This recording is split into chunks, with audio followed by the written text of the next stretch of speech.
The photographer whose work I chose to review is Jim Richardson, a current contributing photographer and editor for National Geographic Travel magazine, although he has been published many times by other companies like Time magazine and Sports Illustrated.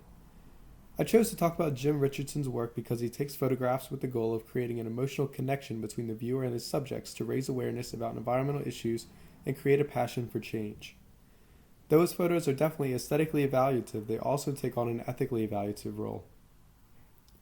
I chose to focus on just one of Jim Richardson's series, which he calls The Death of Night, published in January of 2014.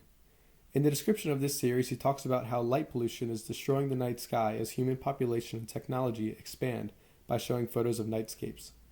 He even mentions that 80% of the world may never again see the Milky Way, and a large portion of people have never seen it before. This first photo is an aerial view of a coastal city. My first reaction to this photograph was that it was very beautiful, but when it is connected to the theme of the series, you can see that the night shown here is not dark, but orange and full of light. By using a top view and a long exposure, Richardson brings out the highlights in the lights, illuminating the clouds, but eliminates the possibility for fainter lights like stars to appear in the night sky. The second photo is in stark contrast to the first. Richardson took this photo of the Milky Way well away from any cities that could contribute light pollution and fade the nightscape. He's using this photo to put an ethically evaluative perspective on the previous photo and show what the night sky would look like if everyone just turned off their lights. The third photo I chose is back to the theme of human light pollution. Here, Richardson composes an even stronger ethically evaluative image by silhouetting the power lines against the nighttime lights of the city behind it.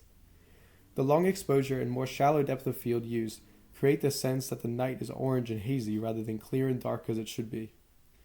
This photo almost makes the viewer feel guilty about using electricity, even if you don't live in the city. Lastly, this photo was taken in the desert and shows a view that few people have seen due to the light pollution contributed by our cities. It creates a sense of wonder in the viewer and immediately establishes the emotional connection that Richardson wants to create. Overall, this series, The Death of Night, shows that Richardson is very good at using his aesthetically evaluative photos to double as ethically evaluative photos, highlighting environmental issues in the world today.